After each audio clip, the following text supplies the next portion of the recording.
Trace Adkins. Trace, it's really good to see you again. Good to see you. Always a pleasure. I would like to start by saying something I said before you came in. I feel like my favorite song of yours, and we're celebrating that first album, came out in 96, is Every Light in the House is On. That's my favorite. Is that your favorite? One of them. I never get tired of singing that song. Every night I, get to that one in the set list, and I always, I have a real appreciation for that. That's the one that put me on the map, So that one really started it all. Was that the first single? No, Girl in Texas was the first single, but Every Light in the House is On was a top 5, so it was a legit hit. I think Girl in Texas got to 17 or 18 or something like that. Wait, it wasn't number one? It's funny how massive songs sometimes weren't number one songs. Yeah, that's crazy. Because that song, to me, when I think of you, there's two. It's that one, and then the other one. Somebody told me really early on in my career, I think it was Bill Catino at Capitol Records, he said, look, man, when you have a song that gets into the top 5, some even top 10, but top 5 especially, the public out there, the ones that don't look at the charts and stuff, they don't know the difference between a number 5 and a number 1, because chances are in the market where they live, that song was played in heavy rotation. So it got played just as much as the number 1 record did. And then there were a few markets where you didn't get that kind of push, and that's the only reason your song didn't go to number 1. But for the majority of the country, it was the same as a number 1 record. Then you go to Des Moines and you sing it like, we never heard that song. Yeah. Like, we don't know There's every line in the house. Yeah. I had some songs like that, where they would come out and they would be big hits in certain markets, and then other stations just refused to play it, and you'd do a show there, and nobody knew that song, but that was a different time. The other one from that record that I think about a lot, where I remember where I was in life, it ain't no thinking thing. Yeah. That was a good one too. You like that one? I like that one. Yeah. Yeah, we do it a little differently now. It's got Why? A little different groove to it. Got bored playing it so much? No, we just start. It just kind of morphed into this thing where it's got a little bit more of an R&B groove to it now than it did on the record, and I just like it better that way. It wasn't on the first record, but the song that probably a lot of people think of you for is Bedona Donk. What do you think about that song? I love that song. Okay, all right. I mean, I don't want that chiseled on my tombstone. That's the reason I haven't retired yet, is because I keep hoping I'll do something to top Bedona Donk, so that's not the only thing I'm remembered for, because, I mean, come on.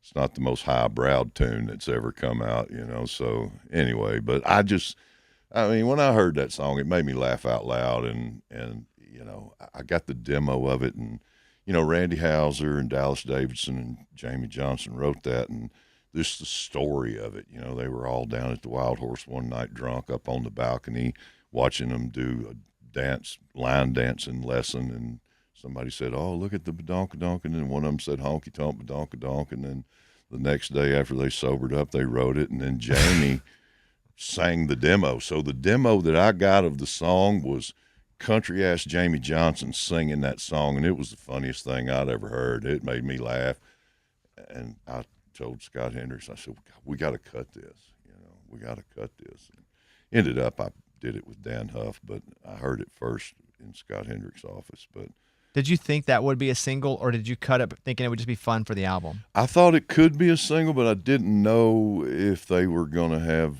the guts to do it, because it could. That's one of those you just didn't know. I mean, I've pulled the trigger on a couple of them in my career that the label was going, this is not going to work. I'm like, yeah, it is, and it didn't. Oh, and it still didn't. Yeah, I was totally wrong. Like Brown Chicken, Brown Cow. I thought, oh my God, everybody's going to love that. Nah, they didn't. Why do you think Brown Chicken, Brown Cow didn't hit? Because pretty catchy song.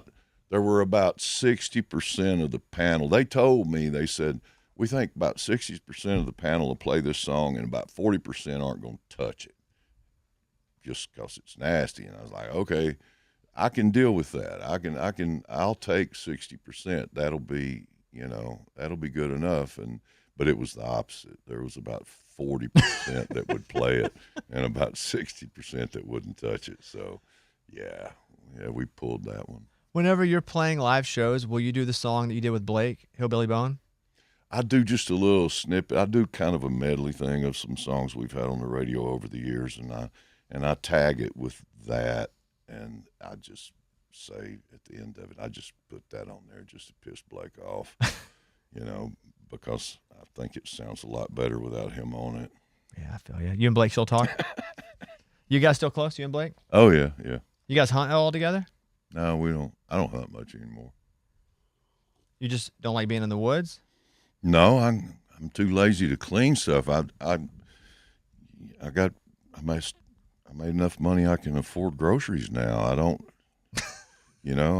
I grew up, you ate what you killed and you hunted, to put meat in the freezer. I don't do that anymore.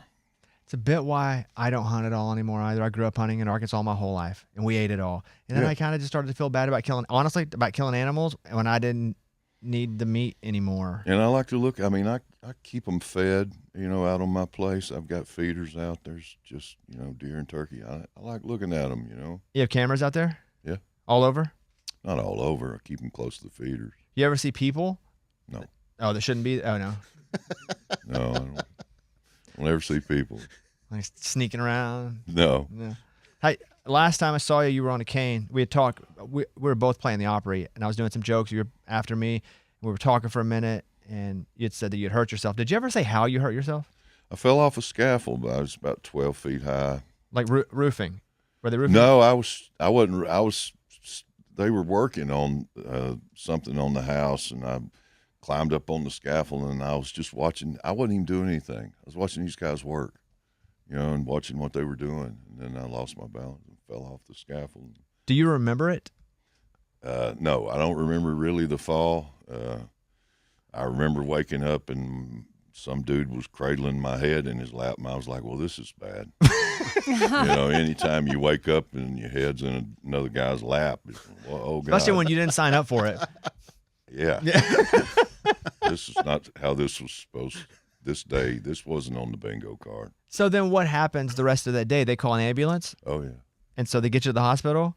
They took me to Williamson Medical at first, and they just took a look at it and went, whoa, you need to go to Vanderbilt, because there were bones sticking out of my pants. You know what I mean? Did you see the bones? Yeah. And how did that freak you out?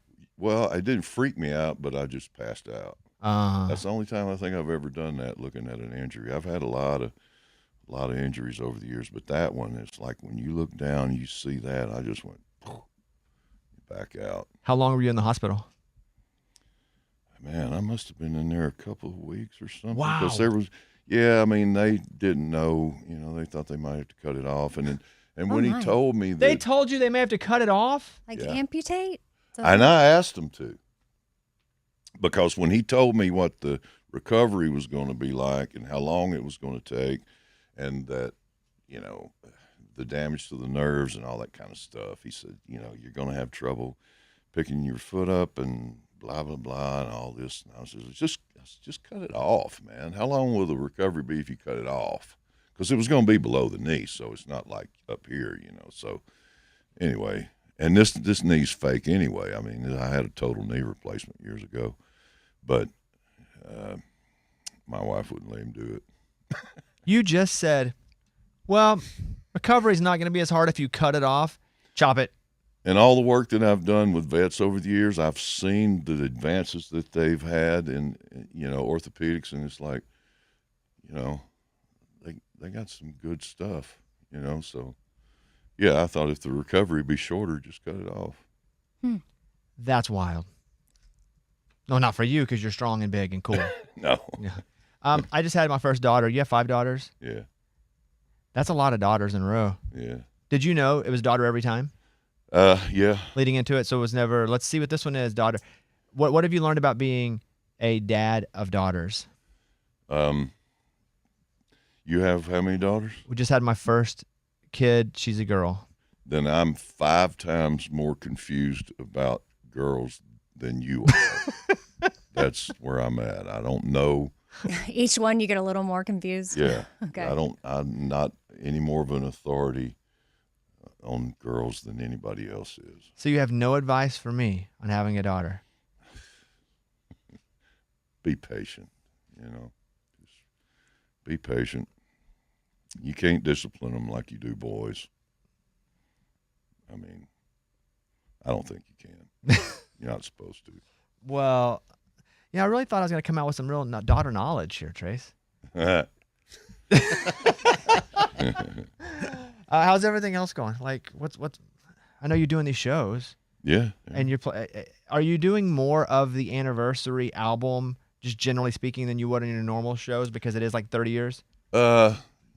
Just really Girl in Texas. We didn't always do that song, because like I said, it was my very first single, and it wasn't a massive hit. It was respectable, but not a big hit. So we haven't always done that song, but this year, I put it back in the set, just to set it up and say this, June 20-something is the 30th anniversary of this song coming out on the radio, 1996. So does that feel like forever ago or yesterday? In some respects, it's a strange thing. In some ways, it was yesterday, and in other ways, it was a lifetime. Was your desire to be a massive solo artist ever? When you moved to Nashville? Well, I didn't want to be in a band, if that's what you're talking about. I don't know. Or just a songwriter? I did the band thing for about 4 years, playing clubs and stuff, and it always ended not good. Group dynamics? Yeah. I mean, you all end up in a big fight, and everybody goes their separate ways. That's been my experience with bands, and bands are hard, man. Bands are hard. When you decided you wanted to be a solo artist, were there folks that were like, hey, your voice really isn't that of a solo artist? I heard that. I thought that, because when I first started out, I was a bass singer in a gospel quartet, and I did that for a few years, and I thought that was my thing. I was going to be a bass singer, and then I have this very vivid memory of seeing the Grand Ole Opry while it was still on television one night, and Ed Bruce was on Grand Ole Opry, and he had that deep, rich bass voice, and I went, hey, he's pretty old. Somebody's going to have to step in when he's done, right? So I thought I'd give it a shot. You ever watch a movie and it makes you cry? Yeah, sometimes. Like what? Gosh, what kind of movie? It's hard to remember. I mean, there's been a few times. Yeah. I'm really curious. I'm going to let you sit on this. I have a feeling or two. Well, The Yearling. The Yearling. I don't know. I've never seen The Yearling. You never seen The Yearling? No, I don't know what The Yearling is. I know what a yearling is as far Where as the red fern grows? You ever seen yeah, when they shot the dog. That made me cry. Are you kidding me? That's terrible. That's terrible. Any animal dying in a movie, I'd rather humans die than animals. Kids usually too. Like if it's something bad happens to a kid, that affects me, man. That's rough. I've never seen The Yearling. Has anybody seen The Yearling? Mm-mm. Does anyone? Nope. Can you tell us what The Yearling is about? It's about this kid that takes in this fawn, and then he grows up and just becomes a nuisance and eats and it's set way back in the middle 1800s or something like that.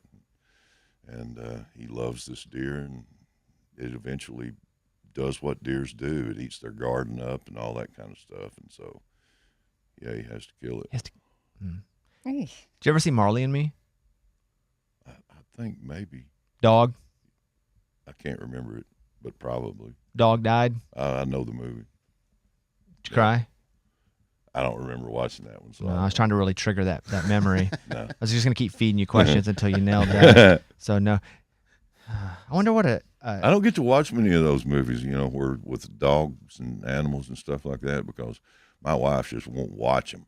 Because they make her so sad? Oh, yeah. She won't watch it. Yeah, I don't like animals in movies for the most part because I get more nervous about the animal, even if they don't die. Or if I'm watching like an apocalypse show and they have a dog with them they found the whole time, I'm not worried about the people. I'm just worried about the dog dying. You have dogs? Yeah. How many? Well, I only got one now. I had two Doberman's brothers, but they died just a few months apart a couple years ago, and I haven't replaced them yet. How long they live until? My wife's got a little 12-pounder, Those Dobermans, Like how a long? little doodle. How long they live? 9 years. What's a lifespan for a Doberman? About 9 years. It is. We have a bulldog, and their lifespans are not long. No. But I would expect a Doberman to live longer than a bulldog. Well, they were pretty big. They were about 100 pounds. It's big. I don't know. Bigger dogs just don't live as long. You have them out. Little ones live too long. Oh yeah, it's like little people. They live long too. That's sensitive. You're big. Yeah, well, it's because it's huge. cardiovascularly. The heart's pumping more. I'm talking about in the dogs, not you. Well, when he came in, he's like, everything hurts. As soon as he sat down, I was like, Trace, what's up? How you been? He goes, everything hurts. Everything hurts. Yeah. All right. Everything else good? Yeah. You know, my voice is still, Still what? I can still sing all those songs in the same keys that I recorded them in, and it's like, man, just, knock on wood. I mean, so far, it's as good as it's ever been. And so, I guess as long as that is the case, then I'll keep doing this. But it's like any other thing, and like as an old jock, I mean, after I'd had a couple of knee surgeries and whatever, it was, if I couldn't play at 100%, I wasn't going to do it. I mean, why do that? I didn't want to do that. So, and this is kind of the same thing. I mean, when I can't go out on stage and satisfy myself and perform up to my expectations, when I can't do that anymore, I'm done. You got enough money to be good? Oh, yeah. That's awesome. Just say, oh, not even yeah, but oh, yeah. Yeah. And he laughed. And then he laughed. Yeah. Yeah. Yeah, man, this career's been great for me. It's like you. I mean, you've taken whatever it is you have and just made it a very profitable enterprise. What is it? What? I love the laugh. What is it that I have? I don't know. Whatever it is. I don't know. You tell us. Tell us the secret. I just wonder what you think I have. I know what you have. I don't know what I have. How do you know what he has? Well, he's not money-wise. Oh. I'm talking about like the qualities he has that make people like him and his talent that he has that draw people to him. Oh, my bad. Yeah, I thought, like he is. Don't be fooled. He's a very warm guy. If I ever see Trace outside of this place, he's a very warm guy, and I like to be around him. Now he's cool. He's in here. I'm being warm. You're very warm. I thought I was being warm. Yeah, no, you're good. You're good. I like Trace a lot, and Trace, he's a good singer, has good songs. He's a very warm person. He's very authentic and sincere all the time. I think when you say something in real life, people believe it. I think people like that about you. I think there's a lot of things that make people like you. Come from where a lot of us come from, and we feel like you kind of speak to what we come from. I would say those are the elements that I think. Yeah, okay, you do me. That's what you do too. No, okay, fair enough. You come from where we come from. Yeah, all of that. Okay, so Trace's 30th anniversary tour, TraceAdkins.com. He's doing 2 shows at the Ryman this weekend, one tonight, one tomorrow. And then he's in Maryland, Indiana, Kentucky, South Carolina, all the places that our show is. So if you get a chance to go to a Trace show, go to a Trace show because you play all the hits. Yeah, I mean, that's what it should be. It's the greatest hit show, Do the stuff that they've heard and that they're familiar with, and don't get on the stage and do your new album. At least not the whole. They don't want to hear that, They don't want to hear the whole thing. How good are you at memorizing scripts? Scripts? Yeah, like if you're acting. Man, it's always come pretty easily for me. Yeah, I'm fortunate that way. I mean, I get on set and I know my lines. I think that's the way you should be. What is your favorite acting role ever? Personally, your favorite? Wow. I would say probably that thing I did a few years ago. It was kind of a faith-based movie called Mom's Night Out. That character that I played in that movie, I think, is probably the most fun. Because it was not, there were times when he was serious, but most of the time it was just light. You were a biker character named Bones. Yeah. And I didn't know it was a faith-based movie. They sent me the script. Well, they sent me my sides. And so, okay, I'm reading this, and it's, that's kind of funny. I'm playing a biker. That's cool. And then I got on set, and CMT was there that day, and we were shooting it in Birmingham. And first day I got on set, they said, hey, CMT set up in that room over there. They want to do an interview with you. And I said, okay. So I went.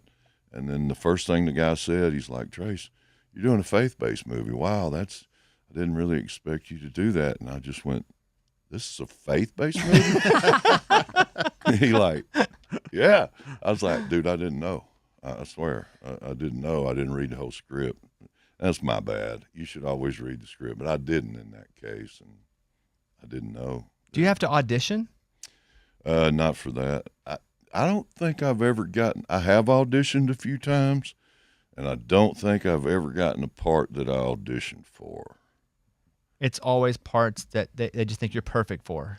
They know what I do. They know what I'm going to give them, and so, they call me to just go in there and do this, and say the words they want me to say the way I would say them.